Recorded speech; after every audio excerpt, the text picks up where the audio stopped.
Enquête. On vous révèle ce matin une affaire de pédophilie hors norme. 26 victimes à Rennes, à Niort, à Lisieux, mais aussi en Suisse. Bonjour Maxime Lévy. Bonjour. Maxime, c'est vous qui avez enquêté. L'homme agissait dans l'ombre et n'a jamais été repéré.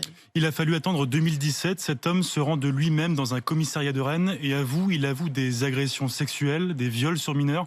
Cela a duré de 2002 à 2017 et face aux enquêteurs, il se montre d'ailleurs plutôt coopératif. Il établit une liste de victimes.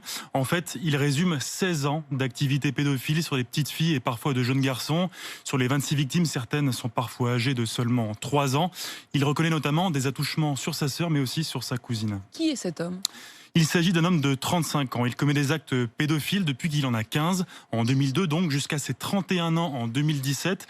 Cet homme vivait principalement à Rennes avant son arrestation, mais il bougeait partout en France, notamment pour pratiquer son métier d'animateur, de magicien, lors de mariages, d'anniversaires, de spectacles. Il partait souvent en week-end chez des amis. C'est pendant ces week-ends qu'il lui arrivait de toucher les enfants de ses amis, de dormir avec eux, de prendre parfois des douches avec eux.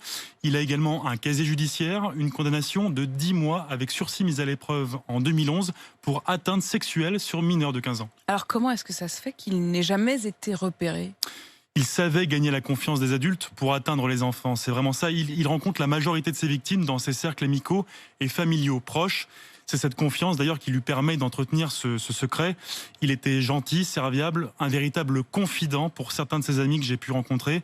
Non seulement aucun de ses amis ne pouvait se douter qu'il était capable d'agresser sexuellement, de violer leurs enfants, mais en plus c'était celui à qui on faisait le plus confiance pour les garder ou pour aller chercher les enfants à l'école.